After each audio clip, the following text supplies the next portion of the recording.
Kita masuk ke poin berikutnya. Bapak Ibu, kalau Anda mau bertanya, Anda bisa ketik di chat ya. Jadi nanti di akhir acara, kalau memang masih memungkinkan, saya akan membantu Anda untuk menjawab apa yang Anda butuhkan. Oke, saya masuk ke secret nomor 2. Ya, secret 2 atau rahasia kedua. Ya, jadi kalau Anda lihat di sini di halaman 14, di halaman 15, ini sebuah peringatan buat kita semua bahwa saat kita memulai dari yang besar untuk memperoleh hasil yang besar, ya. Jadi big start for big success. Oke. Anda bisa lihat di halaman 16 dan 17 Bapak Ibu, ya, yang Anda yang punya bukunya. Oke, yang punya bukunya boleh Anda lihat di halaman 16 dan 17 Bapak Ibu. Di sini Anda bisa tuliskan apa yang menjadi target Anda setahun ke depan setelah Anda memulai bisnis ini. Oke, Anda tuliskan lalu Anda gandakan ya, di halaman 17 dituliskan gandakan. Kalau Anda punya target sampai akhir bulan ini 10 juta, maka Anda harus gandakan jadi 20 juta di akhir tahun ini. Karena apa? Karena kita harus punya big dreams, Bapak Ibu. Ya, di saat kita punya big dreams, maka otomatis harusnya diiringi dengan big hope dan big action. Oke? Ya, jadi Anda lihat di halaman 18, big start dimulai dengan big dream.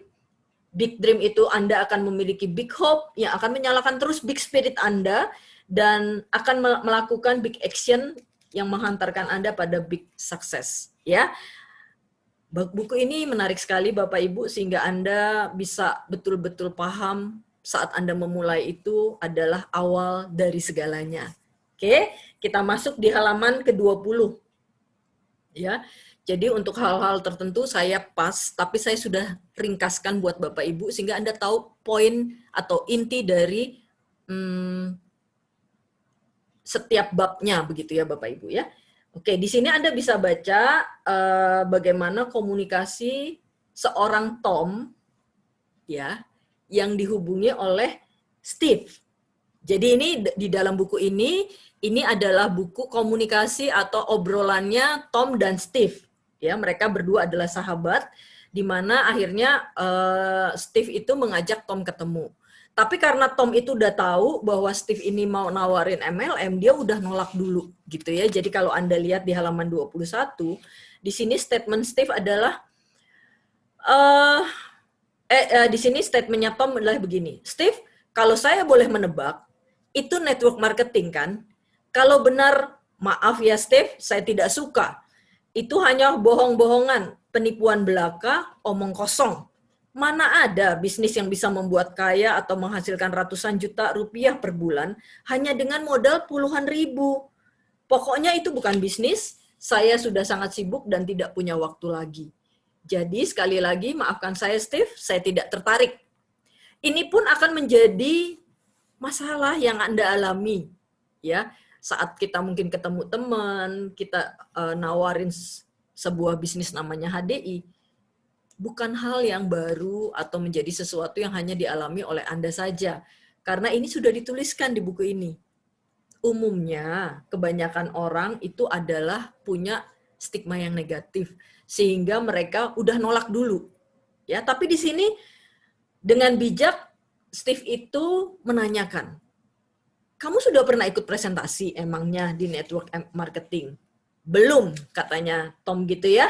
Sehingga di sini terjadi komunikasi, Anda bisa baca sendiri. Intinya adalah akhirnya Tom mau mendengarkan presentasinya Steve.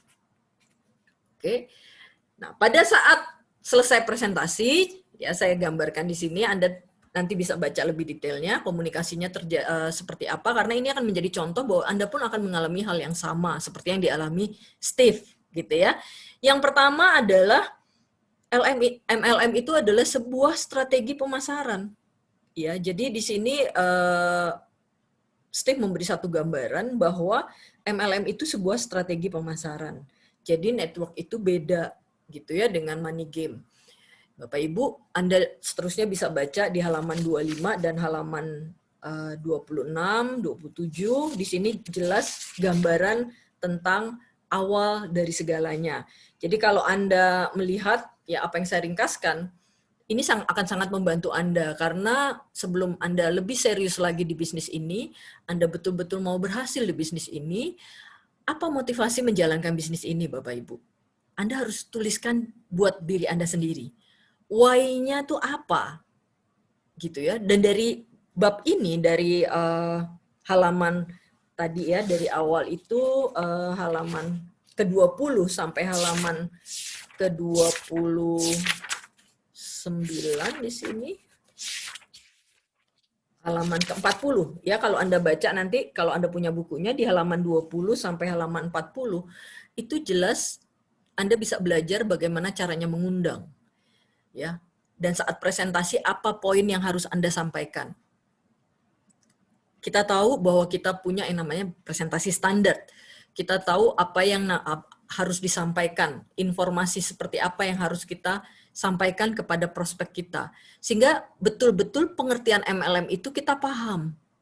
Bapak Ibu yang belum punya buku ini, saya sangat menyarankan Anda invest deh.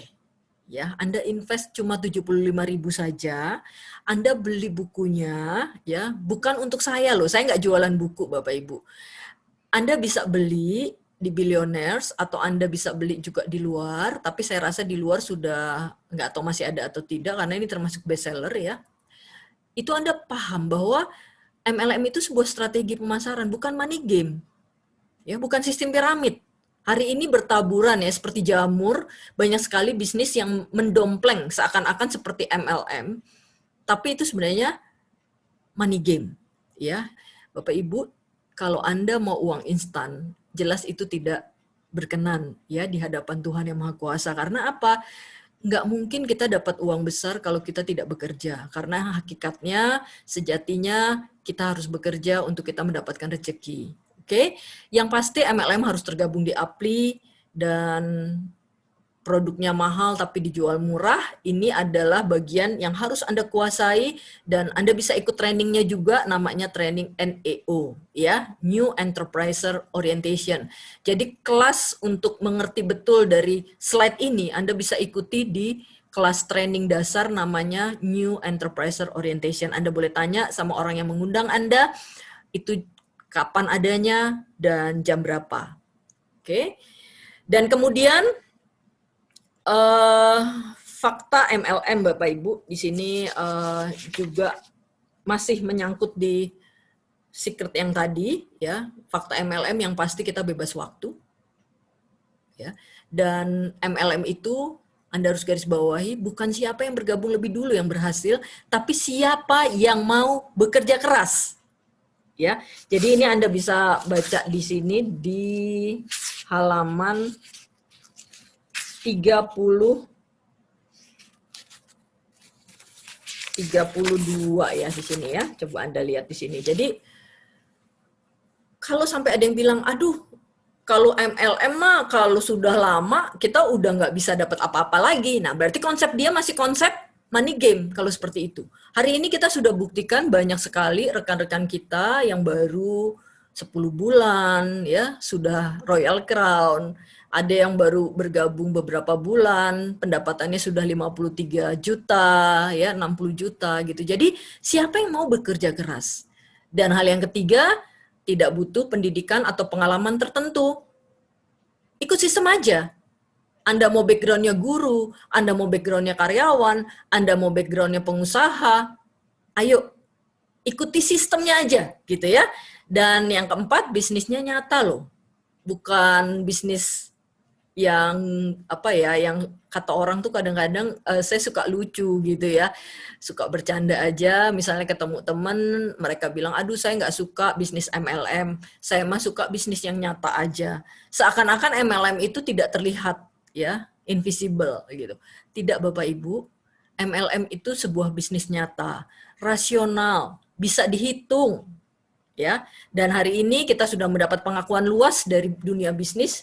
Philip Kotler ya, kita nggak, yang lulusan sarjana ekonomi mestinya tahu Bapak Philip Kotler ini adalah Bapak manajemen pemasaran ya, karena disebutkan di sini MLM itu strategi bisnis yang bagus. Begitu juga di Warta Ekonomi, ya dikatakan profesi termahal itu adalah network marketing. Di buku Cash Flow Quadrant, di buku Business School, ya di sini diingatkan kembali kenapa saya beri huruf besar, jangan memperkecil atau memotong lingkaran kebutuhan dan keinginan Anda, tapi harus memperbesar lingkaran pendapatannya. Karena programnya ini adalah berangkat dari akhir.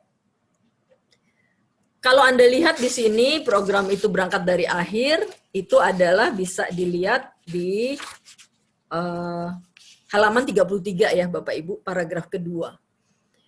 Diingatkan di sini, saat kita beribadah, apapun agama Anda, mau Anda Kristiani, mau Anda Muslim, Buddhis ya atau Hindu, dari kecil kita itu dipaksa untuk ibadah. Yang Muslim sejak kecil diajarkan untuk sholat tepat waktu ya, jangan menunda-nunda. Yang Kristiani setiap hari Minggu harus ke gereja. Kenapa? Kok harus saya tuh diajarkan harus nolong orang, harus memberi, harus berbuat baik? Karena selalu kita diingatkan bahwa setelah akhir kehidupan kita akan masuk ke sebuah surga, gitu ya. Jadi kita jangan sampai terjebak ke sebuah tempat namanya neraka gitu. Makanya kita diajarkan untuk beribadah dengan baik. Oke? Sehingga itulah yang disebut dengan program berangkat dari akhir. Di bisnis hadiah apa hubungannya, Bu? MLM itu apa hubungannya? Hubungannya adalah ayo kerja keras di awal. Karena nanti yang merawat kita di saat usia kita sudah lanjut Bapak Ibu, ya, jadi Anda harus ingat nanti di halaman terakhir yang harus Anda catat di sini ya, nanti di sini Anda akan lihat di halaman terakhir, ya, ini rahasia ya, bahwa saat kita nanti usia lanjut, yang merawat kita itu adalah hari ininya kita. Jangan sampai nanti di usia lanjut Anda masih pusing bagaimana mencari penghasilan. Sudah terlambat. Oke? Di saat inilah, saat Anda masih produktif, di saat inilah kita memperbesar lingkaran pendapatan kita. Oke? Apa yang akan Anda didapatkan di bisnis ini ya, di halaman 34 dan 35 Anda bisa baca lebih detail lagi di sana. Yang pasti saya masukkan, ringkaskan adalah ada 8 hal kalau Anda menjalankan MLM atau bisnis HDI. Yang pertama, pendapatannya tidak terbatas. Ya, Anda mengalami sebuah kondisi kebebasan finansial. Yang kedua, kepuasannya yang tidak terbatas saat kita melihat orang lain yang saat sakit, kita bisa bantu untuk sehat. Di saat kita bisa membantu orang mendapatkan penghasilan. Seorang ibu rumah tangga dengan kondisi COVID-19 belakangan ini, ya, kondisi pandemik di mana semua usaha berjatuhan, kita bisa membantu orang lain atau teman kita atau saudara kita punya penghasilan. Kita bisa mendapatkan penghargaan, masuk majalah, ya kita dapat pin, dapat plakat, Anda bisa baca semua itu di halaman 34 dan 35. Oke, kita juga dapat pengembangan diri. Karena kita diingatkan bahwa untuk menjadi seorang manusia yang baik tidak cukup baik. Tidak cukup hanya baik, ya, tetapi harus benar. Karena sebaik-baiknya manusia adalah manusia yang bisa bermanfaat untuk orang lain, Bapak Ibu. Dan ini kita dapatkan di bisnis yang namanya HDI atau melalui network marketing. Oke. Kemudian yang kelima poinnya adalah freedom time. Ini yang saya cari Bapak Ibu. Dulu saya waktu kerja kantor terasa sekali bahwa waktu itu tuh menjadi tidak leluasa begitu ya Bapak Ibu. Pagi harus masuk, pulang malam, belum lembur, belum pada saat closing time dan sebagainya. Ini membuat saya tuh tidak bisa leluasa mengatur waktu hidup saya. Ya. Yang ketujuh itu pensiun dini dan bisa diwariskan. Bapak Ibu, ini adalah hal yang bisa kita dapatkan kalau Anda mau sungguh-sungguh fokus dan Anda mau sungguh-sungguh mengikuti sistem, maka saya percaya Anda bisa mendapatkan semua yang saya catat ini.